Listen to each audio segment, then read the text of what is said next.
Kaya kailangan pong seryosohin ito. Kaya tinuturo ito para maintindihan nyo. Sumayin niyo ang kapayapaan ng Diyos. Muli sa awa tulong ng Diyos ay may panibago na naman tayong episode para i-debunk ang maling paratang at kasinungalingan ng Word of Faith Baptist Church ukol sa doktrina ng Simbahang Katoliko.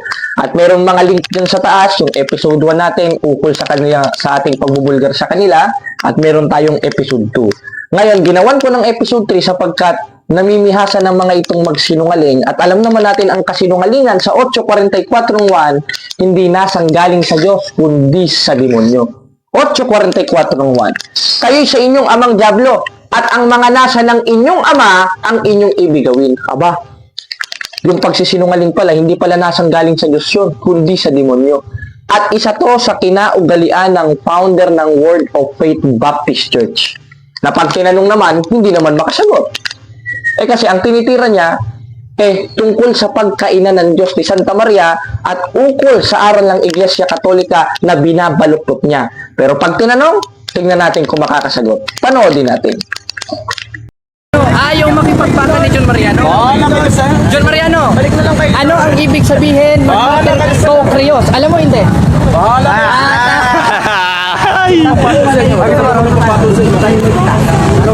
Si Dan Masin.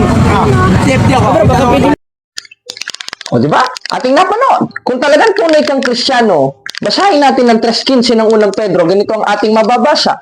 Na inyong sambahin si Kristong Panginoon na inyong buong puso, na handa kayo sa pagsagot. Pero pag tinunong natin siya, handa ba siya sa pagsagot? Ang sabi niya, bahala kayo dyan. Bakit? Dahil hindi naman nag-aral ito eh. Kung nag-aral man ito, dun sa mismong Bible Baptist College o sa mga theological Bible Baptist Church na mga school. Pero hindi nila pinag-aralan yung konteksto ng mga talatang binabasa nila at yung pamamaratang nila sa Simbahang Katolika sapagkat hindi history ang kanilang binabasa kundi history. Sarili nilang kwento, sarili nilang chismis, sarili nilang palatang.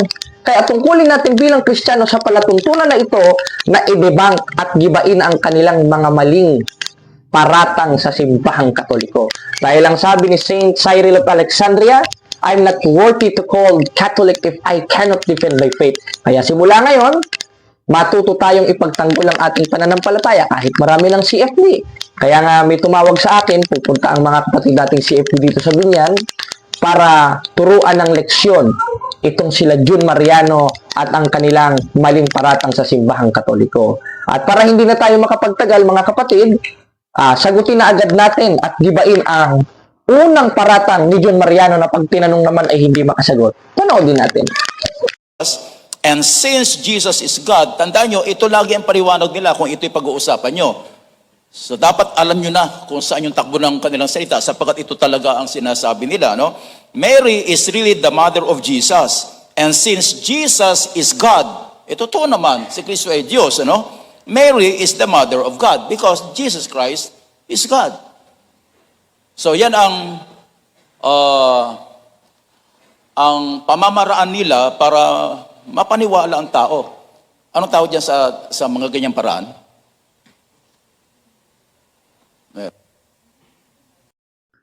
Ayan, at ating napakinggan si Jun Mariano, founder ng Word of Faith Baptist Church. Kita nyo na agad, problemado siya sa doktrina ng Iglesia Katolika. O yung unang 43 ng Lucas, nagbasa siya ng mga manual nila. Pero yung pag nagtuturo may manual, ano? At ang hindi kinakasihan ng Espiritu Santo ito eh. Bakit? Dahil kung talagang kinakasihan ka ng Espiritu Santo, 21:15 ng Lucas, bibigyan ko kayo ng bibig at karunungan na hindi masasalangsang ng lahat ninyong mga kaalit. Pero siya nasasalangsang natin ang kanilang mga sinasabi. At kung para sa kanila may nasasalangsang sila sa Simbahang Katolika, isang malaking kasinungalingan yon. Ngayon, sabi niya hindi daw pwedeng maging ina ng Diyos si Santa Maria dahil yun daw ang paliwanag ng Iglesia Katolika. Anong itatawag mo kay Santa Maria? Ngayon ang pinanganak ni Diyos. Kaya nga nung tinanong kita, napanood nyo kanina sa video, maaari natin i-play mamaya ulit, nagdala ako ng original scriptures ng 1:43 ng Lucas. Tapos tinignan ko yung may nomina sacra, ipinabasa ko sa kanya, hindi niya alam basahin yun. Bahala kayo daw dyan ang nakalagay doon.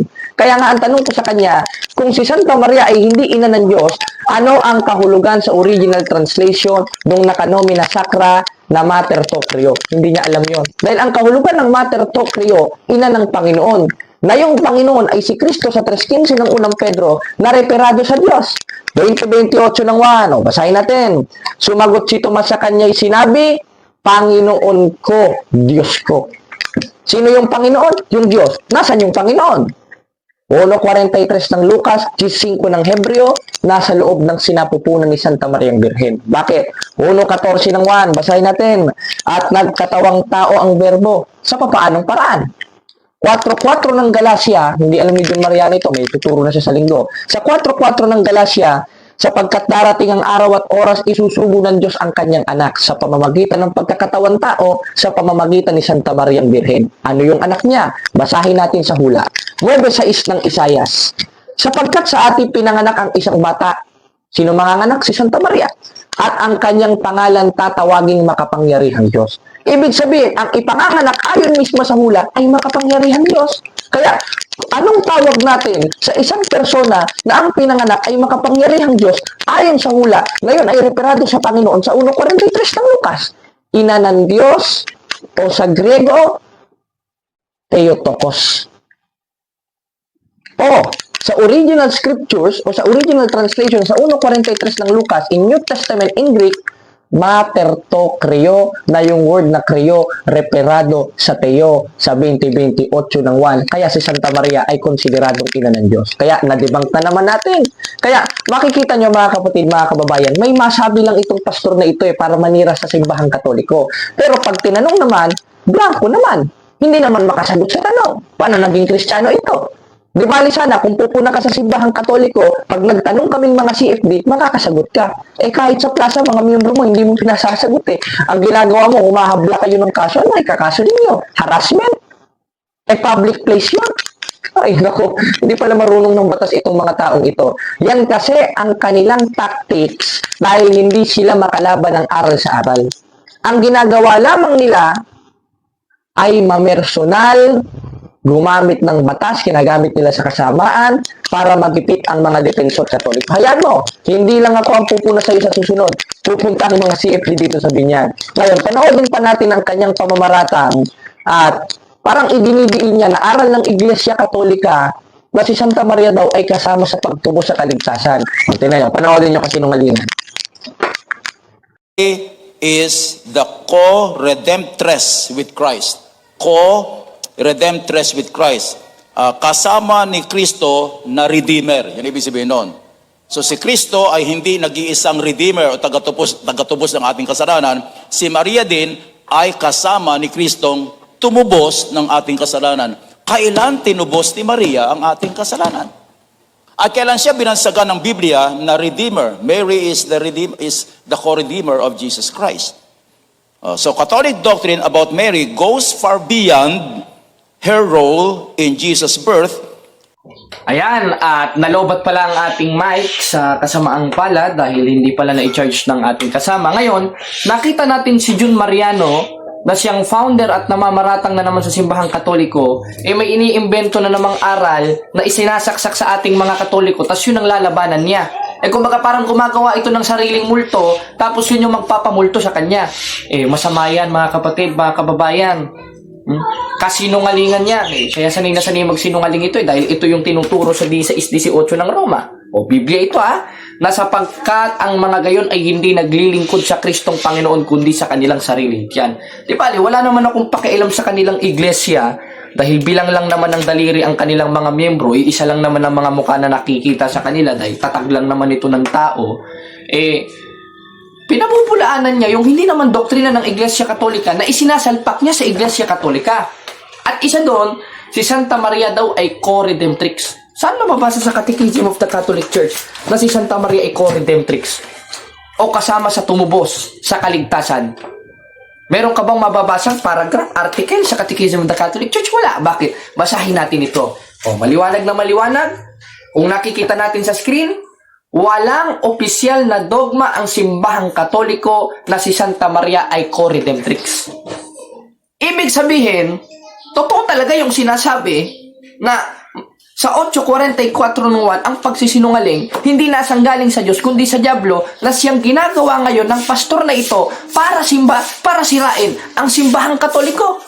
Bakit? Una, walang doktrinang Iglesia Katolika ni Santa Maria Redemptrix. Nagbabasa siya ng mga libro. Kaya, yung librong binabasa niya na manual nilang mga baptist na napag-aralan nila o sinerch nila sa Google, ay nako, mga kababayan, mga kapatid, napapaghalata ang tanga ang pastor na ito dahil nagsasalpak siya ng doktrina sa simbahang Katoliko na hindi naman doktrina ng simbahang Katoliko. Kaya yung ibang binabasa niya na mga aral daw kuno ng simbahang Katoliko, ayun ay mga komentaryo ng mga protestante. Ngayon, kumuha siya ng komentaryo sa protestante, siguro isinearch niya ito sa ChatGPT o sa Google, na si Santa Maria daw ay co-redemptrix na siyang opisyal na doktrina ng Iglesia Katolika. Mali! Walang opisyal na doktrina niya Iglesia Katolika. Napakasinungaling ng taong ito, mga kapatid, mga kababayan. No? Kaya yung mga kaanib ni John Mariano, dyan sa Word of Faith Baptist Church, mag-ingat kayo dyan. Kung si Satanas nga, 11:14 ng 2 Korinto, nagpapanggap na anghel ng kaliwanagan, yan pa kaya mga pastor na yan, nasabi sa Isaiah, ay mga aso, na mga walang pakinabang. Kaya, meron bang opisyal na turo ang simbahang Katoliko na si Santa Maria Redemptrix? Wala. Dahil ang opisyal na turo ng simbahang Katoliko, si Santa Maria ay tagapamagitan natin sa pananalangin na siyang ina ng Diyos. O, may reklamo dyan si John Mariano. Mas mabuti, panoodin natin. Panoodin natin, mga kapatid. One lang ho, mga kapatid.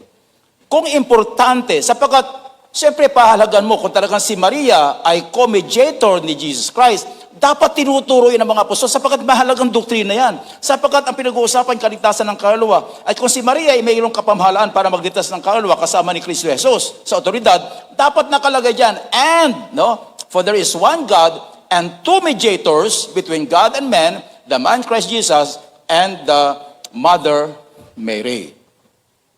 Kasi mahalaga dapat yun eh.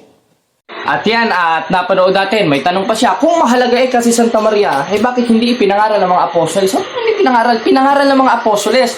Kasi ang binabasa ng mga protestante, lalo na itong si John Mariano, yung kapitulo 5 lang, parang Iglesia ni Manalo. Ang sabi, sapagkat may iisang Diyos at iisang tagapamagitan sa Diyos sa mga tao, ang taong si Jesucristo. Para sa kanya, pag sinabing isa, that is a absolute one.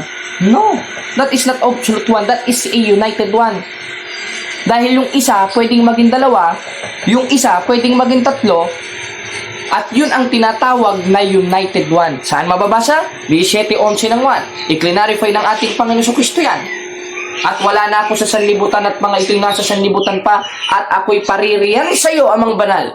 Ingatan mo sila, plural. Hindi alam ni John Mariano yan, may tuturo ka na naman sa linggo. Sa iyong pangalan, yaong mga binigay mo sa akin upang sila'y maging isa. Yung sila, naging isa. Kaya sa 2:1 ng unang Timoteo, na binabasa ni John Mariano, yung word na one, hindi niya naintindihan. Dahil kung yan ay absolute one, bakit itinuro ni Apostol Pablo na tayong mga Kristiyano may karapatang mamagitan sa pananalangin at kasama doon ang ina ng Diyos na si Santa Maria Virgen. Biruin mo, naghahanap siya sa 2:5 ng Mary. Umakyat ka lang sa kapitulo 1, makakakita ka. Anong sabi? O, basahin natin. Ibig ko sana kayo'y manaing manalangin, mamagitan at magpasalamat. Saan mamamagitan? Sa pananalangin. Kaya nga ang sabi ni Apostol Pablo, ibig ko sana kayo'y manaing manalangin at mamagitan. O tingnan nyo. Di may karapatan naman palang mamagitan, hindi lang si Kristo, kundi ang mga banal na sinulatan ng mga apostoles. Sasabihin nila, ay si Santa Maria ay kapatay na, hindi na ay ka makakarinig yan. Ibig sabihin pala, ang Diyos ay Diyos ng mga patay. Lalabas na yun, Diyos ni John Mariano, Diyos talaga ng mga patay dahil peking Diyos yan. Wala naman tinayuan Diyos na Baptist Church, siya lang naman na nagtayo niyan dyan eh. O basahin natin sa 12:29 ng Marcos. Sapagkat ang Diyos ay hindi Diyos ng mga patay, kundi Diyos ng mga buhay. Therefore, ang Diyos, hindi Diyos ng mga patay, Diyos ng mga buhay. Kaya, kung ang Diyos ay Diyos ng mga buhay, buhay ba si Santa Maria? Buhay si Santa Maria. Kaya ayon sa apostolikong tradisyon, sa 2:15 ng 2 Tesalonica, may tinatawag na Assumption of Mary. Hindi nila alam yon. Dahil wala namang alam yan eh. Nagsusearch lang sa Google yan, tapos yung mga isusearch sa Google, gagawing manual, o meron silang manual ng mga Baptist na itinuro sa kanilang Bible school dahil natatakot na baka maakay ang kanyang mga miyembro, bumabalik sa simbahang Katoliko. Kaya niya ginagawa yon. Pero pag tinanong, hindi na makasagot sa tanong. Tanong, may karapatan bang mamagitan sa pananalangin si Santa Maria? Meron. Huwag niyang sabihing hindi. Huwag niyang sabihing wala sa pamamagitan ng pagbasa niya ng Kapitulo 5. Dahil sa Kapitulo 5, yung one na tinutukoy niya na referado kay Kristo is united one. Therefore, hindi lang si Kristo. Tama. May isang tagapamagitan sa Diyos, ang taong si Yesu Kristo.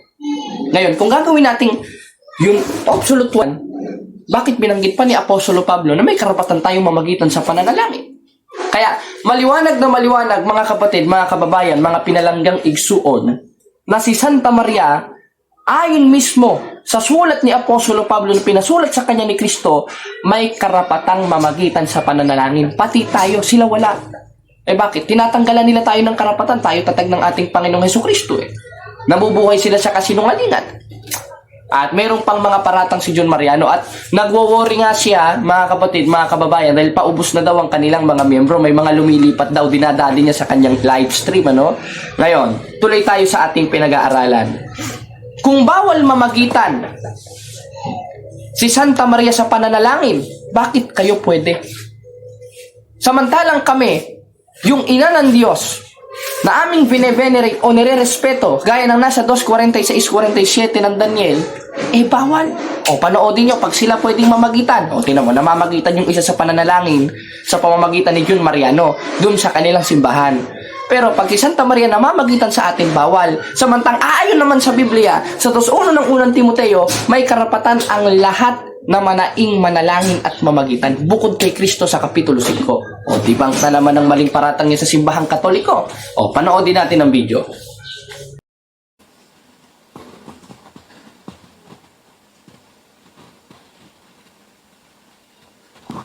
Tayo po ay manalangin, aming dakilang Panginoon. Kami po ay muling nagpupuri sa iyo sa gabing ito. Nawa po sa pagpasok ng bagong taon sa aming buhay. Napanood natin siya, o di ba? Sa kanila pwede, may namamagitan sa pananalangin. Pero sa ating mga Katoliko, yung ina naman ng Diyos na si Santa Maria, ang ginagawa nating tagapamagitan sa pananalangin o mediator, bawal. Pero sila ang daming na mediator. Pakangayan si John Mariano, mediator yan sa kanila. Nangunguna yan sa pananalangin sa kanila. Therefore, namamagitan siya para sa mga miyembro niya sa pamamagitan ng isang miyembro niya. Anong tawag doon? Mediator. Di bawal pala ng Biblia, John Mariano ginagawa mo. Kaya hindi niya naiintindihan. Kaya ayoko na sana patulan ito. Pinapapatol ko na lang sana kala kapatid na JB.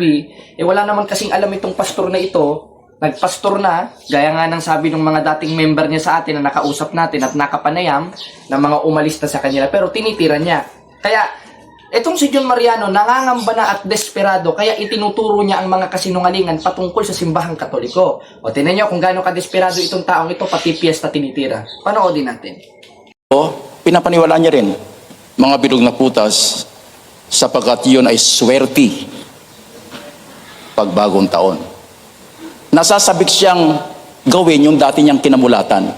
Katulad ng mga taong ito, hindi na kayo miniwala. Yung dati na lang namin ang gagawin namin kasi pinagpapala naman dito, kami dito Siniswerte naman kami pag ginawa namin yan At naiinggit tuwing piyesta. Kaya nakikipiesta din kasi masarap ang pagkain tuwing piyesta. Libre pa.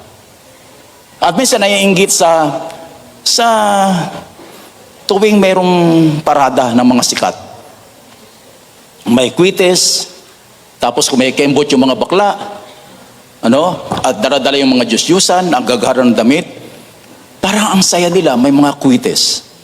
Ako hinawa mga kapatid, merong mga bumabalik dahil nahirate sa dating paniniwala. Kaya kailangan pong seryosohin ito, kaya tinuturo ito para maintindihan nyo na kinamumuhian ng Diyos ang gawi ng mga ito.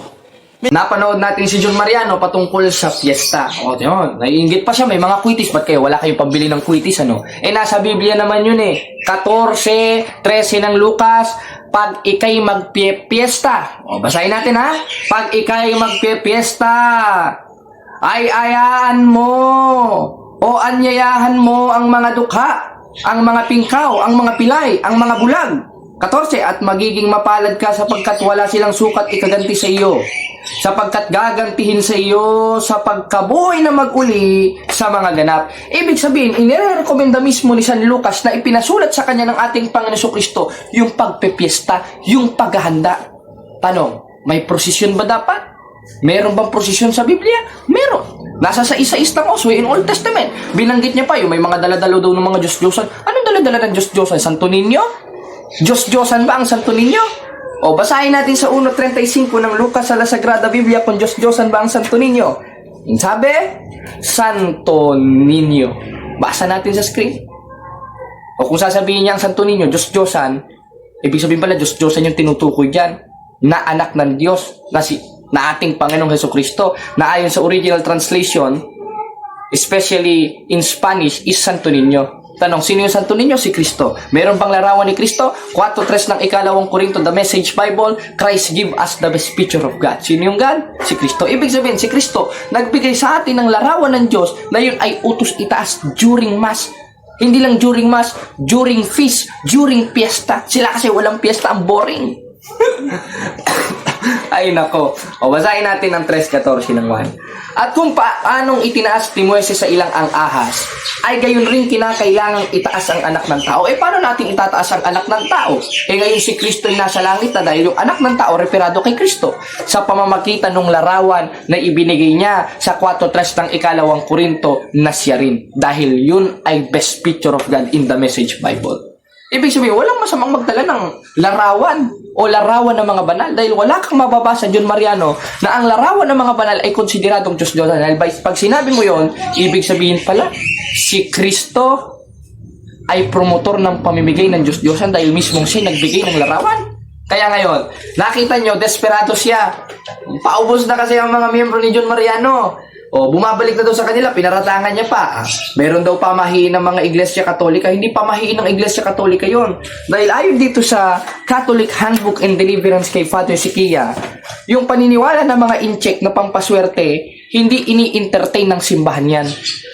That is a occultism. Hindi mo alam ang occultism, ano? Kinasusuklaman ng Diyos yan. Paano naman kami gagawa ng kinasusuklaman ng Diyos? Kasi sinasabi mo, samantalang una, ang Diyos ay nag-utos na magpiesta. Ang utos ng Diyos na magbuhat ng larawan ng mga banal. Utos itaas sa 3.14 ng 1 na yun ang binigay ni Kristo sa 4.3 ng ikalawang Korinto na larawan ng mga banal, especially yung Santo Niño sa 1.35 ng Lucas sa Spanish Bible. Pangalawa, aral ba ng Iglesia Katolika yung maglagay ng pera dun sa bigas? O yung ano ba tawag? Di ko nga alam yun eh. Ngayon ko lang nalaman sa yun, John Mariano, yung mga pamahiin, pinaparatang mo sa simbahang Katoliko. Kaya maliwanag na maliwanag, sinungaling. Dahil kinasusuklaman ng Diyos yung pamahiin. Wala namang pamahiin ng Iglesia Katolika. Hindi naman ini-entertain ng simbahan because that will be considered as a occultism. At yung occultism, sa 18 hangtod sa 19 ng Deuteronomio, kinasusuklaman ng Diyos at never gumawa ng kinasusuklaman ng Diyos ang Iglesia Katolika Apostolika Romana. Kaya sinumulan mo, tatapusin mo to. Wala akong pakialam kung saan pupunta itong pag-aalitan natin. Sinasabi ko sa iyo, kaming mga CFD, hindi ka namin tatantanan, John Mariano, hanggat inaatake mo ang simbahang Katoliko. Dahil ginagawa mo yan dahil desperado ka na, lalo na paubos ng mga miyembro mo. Katunayan, merong pastor ng Baptist bumalik sa simbahang Katoliko. At bago tayo makapagtapos, i-play natin ang video ni Bro Bonnie na 14 years o 13 years na pastor ng Baptist Church na katulad mo. Matalino pa sa ito, John Mariano, pero bumalik sa simbahang Katoliko. Kaya yung mga miyembro mo, paubos na rin yan. Kaya nangangamba ka, ituro yung mga paninira against sa simbahang Katoliko. Kaya muli ako si Kapatid Jared, panoodin natin ang video bilang pagtatapos ng ating palatuntunan. Kaya hindi kita tatantanan hanggat di mo tinatantanan ng Iglesia Katolika. Bro Bonnie, ano yung dati mong denomination, bro? Baptist at isa kang pastor. Yan. Dati siyang pastor ng Baptist, mga kapatid. Ilang taon kang pastor ng Baptist? 9 years. 9 years, pastor ng Baptist. At ngayon, ano na? Catholic faith Ayun, defender na. bumalik na sa simbahang Katoliko. Yes. Ano yung wala sa Baptist na nasa Katoliko, bro? Yung Eucharistia, wala yan sa Baptist. Ayun. Ah, Ronnie. Ang nakikita ko, nasa Roman Catholic Church talaga ang authority sa paghawak ng Eucharistia. Amen. Hindi ang Baptist. Hindi ang Baptist. Kasi ang Baptist tatag lang ni Tatak lang ni John Smith. Ayun, dating pastor. Ngayon ay Katoliko na. 9 years pastor ng Baptist Church. At ito rin si Bro Ronnie. Ayun. Hanggang dito na lang mga kapatid. Bye-bye.